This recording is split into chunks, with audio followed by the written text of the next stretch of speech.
மதுரையில கிட்டத்தட்ட எனக்கு ஒரு 100-150 தங்க காசு கொடுப்பேன், எனக்கு கிடைச்சிரும். ஓ, நீங்க வாங்கிருக்கீங்க? நான் வாங்கியிருக்கேன். 100-150 தங்க காசு வந்திருக்கும். எங்க ஒரு மாட்டுல மட்டும் வருஷத்துக்கு அந்த மாடு மட்டும் வாங்கும். அதெல்லாம் 4 மாடு வச்சிருக்கா, 4 மாடு 400 காசு வந்துரும். அதே மாதிரி கிரைண்டர் கொடுப்பாங்க. அப்ப பெரிய பிரைஸே அதான், கிரைண்டர். எல்லாம் வேஷ்டி கொடுக்கறதுக்கு ஊருக்கு கணக்கு சாப்பிடுவாங்க. இப்ப வேடிக்கை ஆடியன்ஸ் சாப்பிடுவாங்க. இது வந்து ஊர் சாப்பிட்றதுல ஆடியன்ஸ் சாப்பிடுவாங்க மதுரையில. எப்படி அந்த கம்பெனி, இப்போ உங்க கம்பெனி வந்து சூர்யா கம்பெனின்னு வச்சிருந்தீங்கன்னா சூர்யான்னு பேர் போட்டு நீங்க ஒரு பேனர் வச்சு, அவங்க ஊருக்கு அதுக்கு சம்பந்தம் கிடையாது, நீங்களா தருவீங்க. நீங்களா தருவீங்க. அது மாதிரி இந்த மிஷின் இருக்கு, நெல்லடிக்கிற மிஷின், அந்த மிஷினுக்காரன் தனியா தருவான். அவங்க அலங்காலூர்ல பார்த்து அவங்க போர்டு தனியா வச்சு அவங்க தனியா தருவாங்க. இப்ப எல்லாமே அவங்க வந்து இப்ப ஊர் சம்பாரத்தை கொடுக்குறாங்களா ஜாமா, அங்க இருந்து கொடுக்குறாங்க. இப்ப வந்து அங்க ஆடியன்ஸ் கொடுப்பாங்க. ஆடியன்ஸ் பணத்தை அப்படி அள்ளி இறப்பாங்க.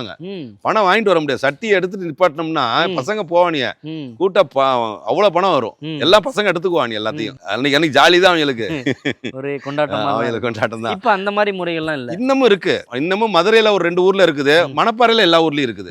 இன்னமும் மணப்பாறையில நல்ல மாடு விளையாண்டுச்சுன்னா லேடிஸே கொடுப்பாங்க காசு, 50-100 லேடிஸே தருவாங்க. அவங்க மைக்காரன் பார்த்தாங்கன்னா லலிதாக்கா 100 ரூபா போடுறாங்க, லீலாமா 100 ரூபா போறாங்கன்னு அவங்களா சொல்லுவாங்க, மைக்கில பார்த்து சொல்றாங்க. அந்த சமயத்துல எப்படி இருக்கும்? அவங்க கொடுக்குற காசு வந்து பெரிய ஒரு இது இல்ல, இருந்தாலும் ஒரு இன்னார் மாடு வந்து அங்கீகாரம் கிடைக்குது இல்ல அவங்களுக்கு.